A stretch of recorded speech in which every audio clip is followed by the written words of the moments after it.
Navidad, ngày Giáng sinh tình cờ, cầu chúc cho mỗi người cuộc sống ấm no quên đi bao nhọc nhằn, cùng nắm tay hát ca.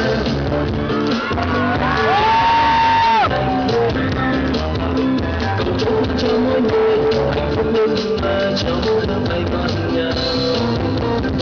I wanna wish you a Merry Christmas. I wanna wish you a Merry Christmas. I wanna wish you a Merry Christmas from the bottom of my heart. Hãy cất tiếng hát ân hoan mừng ngày thương người. Hãy cất tiếng hát yêu thương người bằng một ngày. Hãy cất tiếng hát khát khao để chào mừng để trái tim ta cùng ước mơ.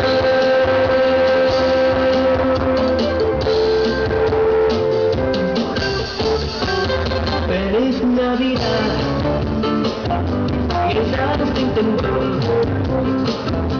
cầu chúc cho mỗi người cuộc sống ấm no quên đi bao nhọc nhằn, cùng nắm tay hát ca, cùng cất tiếng hát, ngày Giáng sinh an lành, cầu chúc cho mỗi người hạnh phúc nhưng mà trong hương bay ngọt ngào. I wanna wish you a Merry Christmas.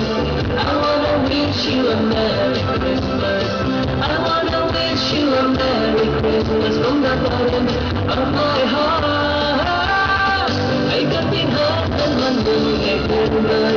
Hãy cất tiếng hát yêu thương người bằng một ngày. Hãy cất tiếng hát khát khao để chào mừng để trái tim ta cùng ước mơ.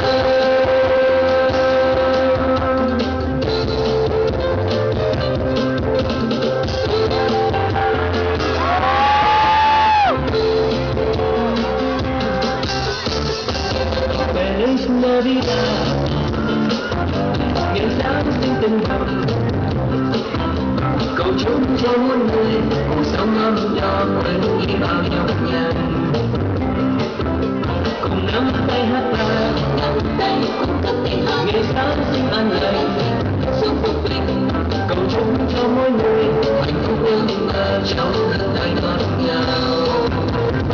I wanna wish you a Merry Christmas. I wanna wish you a Merry Christmas. I wanna wish you a Merry Christmas from the bottom of my heart. Hãy cất tiếng hát ân hoan mừng.